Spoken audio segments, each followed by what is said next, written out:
तो सभी भावी शिक्षकों को नमस्कार। स्वागत है आप सभी का आपके अपने YouTube channel allrounder study zone पर।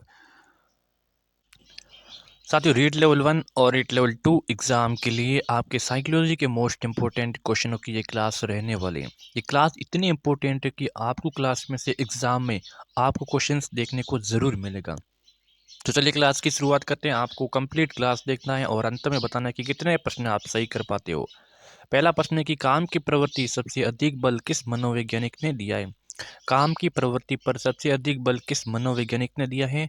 स्किनर ने, हैगर्टी ने, सिगमंड फ्राइड या फिर थ्रस्टन ने दिया। इसका राइट आंसर क्या होगा बताओ। तो इसका राइट ऑप्शन हो जाएगा कि Sigmund Freud. Sigmund Freud is the C answer, correct answer हो जाएगा।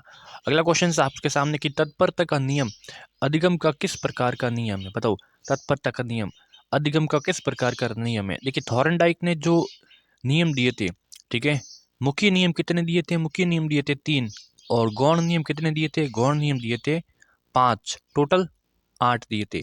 लेकिन उसमें तत्परता का नियम है, ये मुख्य नियम की श्रेणी में आता है। ठीक है, ये भी आपको ध्यान रखना है। अब मुख्य नियम, बिल्कुल ये मुख्य नियम हो गया। कौन सा, तत्परता वाला। ऑप्शन आपका एक करेक्ट हो गया। अगला सवाल आपके सामने है कि थॉर्नडाइक के अधिगम नियम में सर्वाधिक प्रधानता किसको है। थॉर्नडाइक के अधिगम नियम में सर्वाधिक प्रधानता किसको है। तत्परता के नियम को, अभ्यास को है, काम प्रवृत्ति को है, प्रभाव को है। थॉर्नडाइक के अधिगम नियम में सर्वाधिक जो प्रधानता है वो किसको है। तो ये अभ्यास को है। किसको है, अभ्यास को है। बी ऑप्शंस बताने वाले सभी साथी यहाँ पे करेक्ट हो जाएंगे। ठीक है, अगला है कि अधिगम को ठोस सिद्धांत किस मनोवैज्ञानिक ने द्वारा दिए गए बताओ। अधिगम को ठोस सिद्धांत किस मनोवैज्ञानिक को दिए। स्किनर के द्वारा, हल के द्वारा, थॉर्नडाइक के द्वारा या फिर थ्रस्टन के द्वारा बताओ।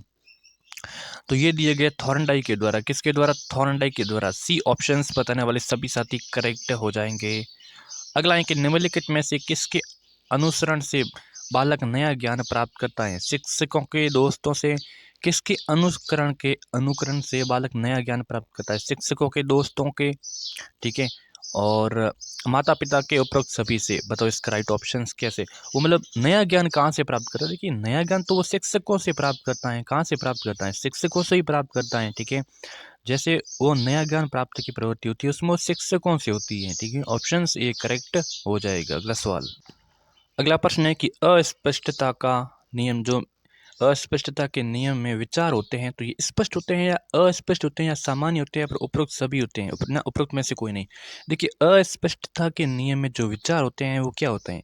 तो देखिए, इसमें जो अस्पष्ट होते हैं उसमें विचार क्या होते हैं। विचार स्पष्ट होते हैं। क्या होते हैं, विचार होते हैं वो स्पष्ट होते हैं। ठीक है, क्लियर है।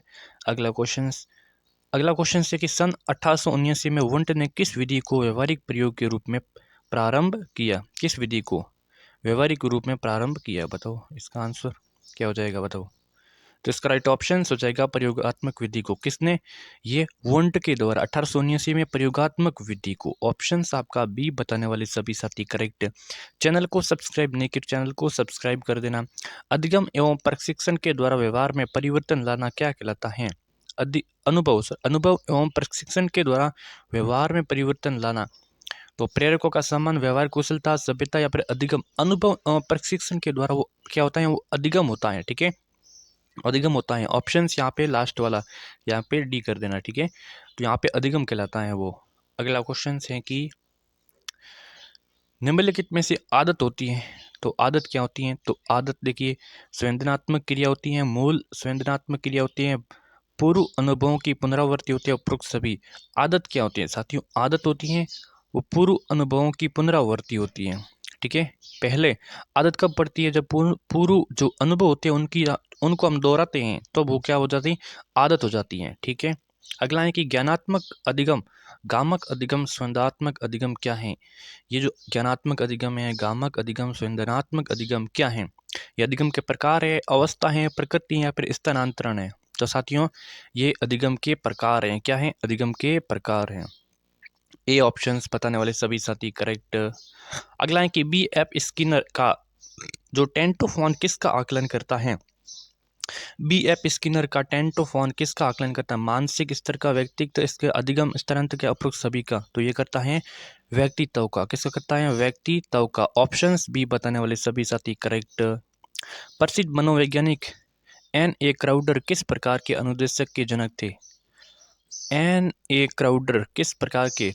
तो शाखात्मक अभिकर्मक अनुदेशन के शाखात्मक हैं, अभिकर्मक हैं और अनुकूलित अभिकर्मक अनुदेशन श्रृंखला या उपरोक्त सभी। तो यहाँ पे शाखात्मक।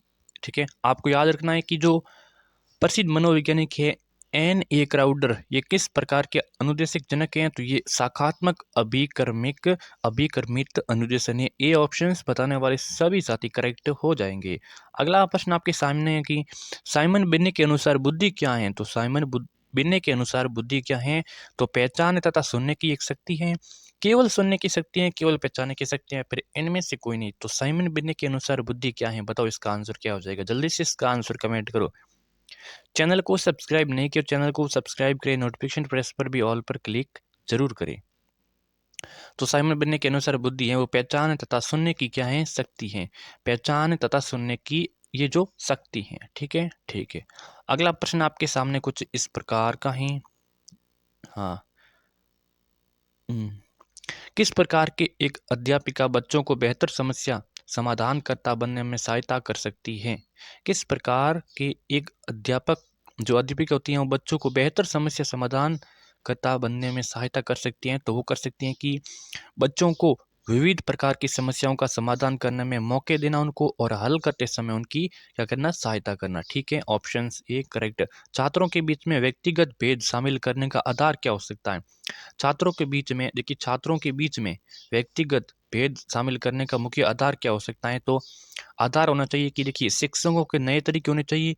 ठीक है, और उनके आकलन के नए तरीके, उनके शिक्षकों के जो शिक्षक होते हैं उनके शिक्षण करवाते हैं, जो उन शिक्षण के नए तरीके भी होने चाहिए और आकलन के भी नए तरीके होने चाहिए। ठीक है, तो ऑप्शन यहाँ पे डी, क्योंकि एक व दो दोनों, ए व बी दोनों। खाली जगह आपको भरना है। खाली जगह में आपको क्या आएगा?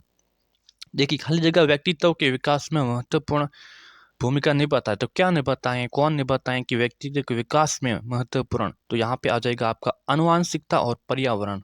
ठीक है, आनुवांशिकता और पर्यावरण का मिश्रण है व्यक्तित्व के विकास में महत्वपूर्ण भूमिका निभाता है।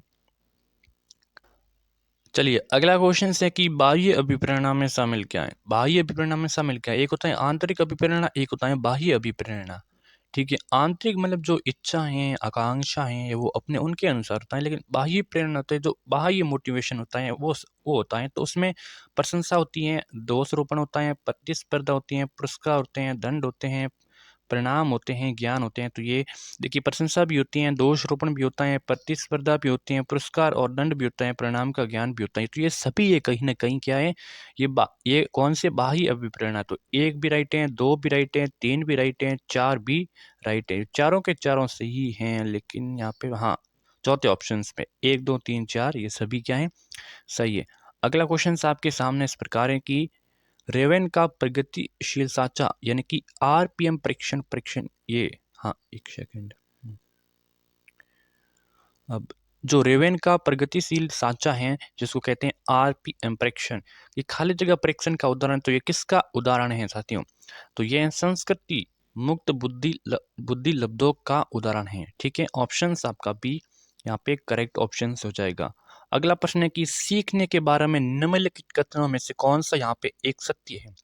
सीखने के बारे में, तो सीखने बारे में, सीखने को सामाजिक क्रियाओं सुविधाएं, सीखने को जो सामाजिक क्रियाएं हैं वो क्या है? इनकी जो सुविधाएं हैं, ऑप्शन आपका डी करेक्ट हो जाएगा।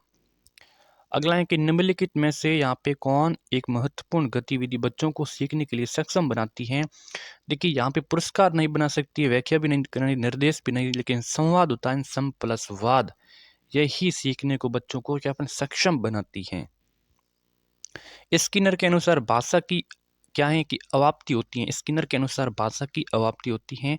ठीक है, तो यहाँ पे अनुकरण के द्वारा, संज्ञानात्मक प्रतिनिधि द्वारा, उद्दीपन अनुक्रिया के द्वारा, या फिर क्लासिकल अनुबंध, तो ये हो जाती है क्लासिक की अनुबंधन के द्वारा। डी उत्तर आपका यहाँ पे करेक्ट हो जाएगा। डी उत्तर साथियों करेक्ट। माता पिता से वंशजों में स्थानांतर होने वाले लक्षणों को क्या कहा जाता है? बताओ, माता पिता से वंशजों में स्थानांतरित होने वाले लक्षणों को कहा जाता है? तो पर्यावरण, अनुवांशिकता, जीन, या फिर होम्योस्टेटिस। माता पिता से वंशजों में स्थानांतरित होने वाले लक्षणों को कहा जाता है यहाँ पे अनुवांशिकता। अनुवांशिकता उत्तर बी बताने वाले सभी सही करेक्ट हो जाएगा। बालक का स्वास्थ्य शारीरिक विकास का उसका सही विकास के लिए एक महत्वपूर्ण शर्त है। ये कथन क्या है? तो ये कथन देखिए सत्य है, बिल्कुल साथियों। ये कथन एक प्रकार का सत्य है क्योंकि शारीरिक विकास दूसरे विकास के संबंधों में रखता है। जो बालक का विकास होता है वो शारीरिक विकास का सही विकास के लिए एक महत्वपूर्ण है, इसलिए सत्य है। ऑप्शन आपका डी करेक्ट हो जाएगा। अगला प्रश्न है कि निम्नलिखित में से कौन सा अवलोकन गार्डनर की बहुबुद्धि के सिद्धांत का समर्थन करता है? कौन सा है वो अवलोकन गार्डनर की बहुबुद्धि के सिद्धांत का समर्थन करता है? तो यहाँ पे ऑप्शंस ए, जो मस्तिष्क के एक भाग में हुई सती केवल एक योग्यता को प्रभावित करती है, न कि संपूर्ण मस्तिष्क को प्रभावित करती है। ये ऑप्शन आपका ए करेक्ट हो जाएगा। ठीक है, आप आराम से इसको पढ़ सकते हो। ठीक है, अगला प्रश्न आपके सामने कि मोहित को बच्चों को पढ़ाना पसंद है, इसलिए वो बीएड की प्रवेश परीक्षा के लिए खूब परिश्रम तैयारी कर रहे हैं। तो ये कौन सा हो गया? आंतरिक हो गया, बाह्य हो गया, सक्रिय हो गया, फिर बौद्धिक रूप हो गया? मोहित को क्या है कि बच्चों को पढ़ाना पसंद है, इसलिए वो बीएड की प्रवेश परीक्षा के लिए खूब परिश्रम करता है। तो ये एक प्रकार का आंतरिक रूप हो गया। ठीक है, ये उसके मन में जो इच्छा जगी, ठीक है, तो ये आंतरिक हो गया। मन में इच्छा जगी कि मुझे बच्चों को पढ़ाना है, तो ये एक आंतरिक मोटिवेशन हो गया। और ये आंतरिक मोटिवेशन क्या होता है? पॉजिटिव मोटिवेशन होता है, जो लंबे समय तक चलता है। कैसे? लंबे समय तक चलता है। ऑप्शन सी आपका करेक्ट। अधिगम सिद्धांत के संदर्भ में यहाँ पे इसके फोल्डिंग स्कैन करता है। इसके फोल्डिंग इस जो संकेत क्या करता है? तो ये संकेत करता है कि यहाँ पे कि छात्रों के द्वारा जो गलतियों के कारणों का पता लगाना, या वयस्कों के द्वारा अधिगम अस्थायी सहायता करना, पूर्व अधिगम का पुनरावृत्ति करना, या फिर अनुरूपित शिक्षण करना। अधिगम सिद्धांत के संदर्भ में इसके फोल्डिंग आप अधिगम में पढ़ते ही होगे। बताओ, बहुत अच्छा सिंपल क्वेश्चन है। इसका आंसर आपको कमेंट करके बताना है। बताओ, कमेंट करके बताओ। चलो, तो इसका राइट ऑप्शन मैं बता देता हूँ कि वयस्कों के द्वारा अधिगम में अस्थायी सहायता। ठीक है, अस्थायी सहायता ही है। सी आंसर आपका करेक्ट। ठीक है, अगला क्वेश्चन। अगला है कि मूल्यांकन का मुख्य उद्देश्य होना चाहिए। तो देखिए, मूल्यांकन का जो मुख्य उद्देश्य साथियों, देखिए अधिगम की जो कमियां हैं, कमियों को क्या करना? पता लगाना और उनको दूर करना।